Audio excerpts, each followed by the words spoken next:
Hai, Assalamualaikum. Selamat datang ke channel Kina NRL. Di video kali ini, saya akan membagikan resep cara membuat bubur biji salak pandan yang super lembut, gurih, dan manis. Pertama-tama, di sini saya sudah siapkan 500 gram ubi orange, bisa menggunakan ubi yang putih juga. Untuk berat ubinya ini setelah dikupas bersih ya. Kemudian ubinya ini bakal saya potong-potong perkecil seperti ini supaya nanti ubinya ini cepat lunak atau cepat empuk pas proses pengukusan. Sebelum itu kukusannya sudah saya panaskan. Kalau misalnya ubinya udah selesai dipotong-potong, ubinya ini bisa langsung dimasukkan ke dalam kukusan. Kukus selama kurang lebih 15-20 menit atau sampai ubinya ini lunak. Cara mengetes kematangan ubinya bisa dites tusuk ya. Kalau misalnya ubinya ini udah empuk, berarti udah bisa diangkat. Dalam kondisi masih panas, ubinya ini langsung dihaluskan ya, bebas mau menggunakan apa aja. Mau pakai gelas seperti ini silahkan, mau pakai blender atau chopper juga silahkan. Kalau sekiranya ubinya ini udah lembut ataupun lunak, bisa dimasukkan setengah sendok teh garam. Kemudian bisa dimasukkan 150 ml tepung tapioka.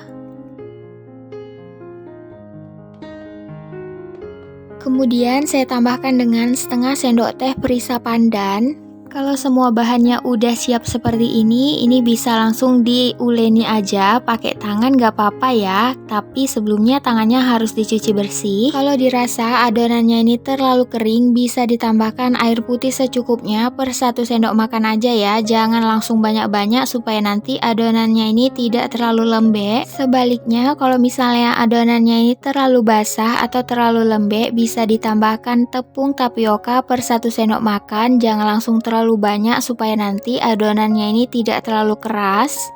Kemudian pulung adonan berbentuk bulatan ataupun oval. Kalau misalnya udah bisa dibentuk seperti ini, tandanya adonannya ini udah kalis ya. Di sini saya nggak ada nambahin tepung tapioka ataupun air.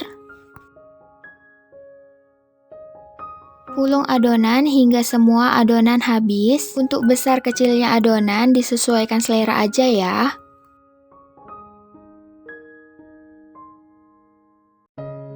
Kalau semua adonan udah selesai dipulung, ini bisa disisihkan terlebih dahulu.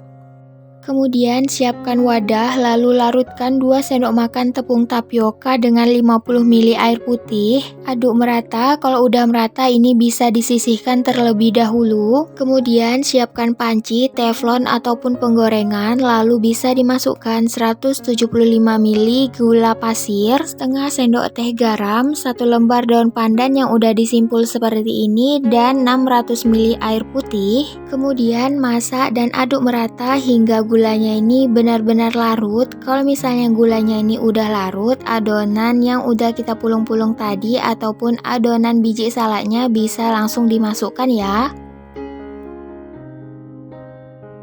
Kemudian dimasak hingga airnya ini mendidih, tapi sesekali diaduk-aduk seperti ini supaya bawahnya itu tidak lengket.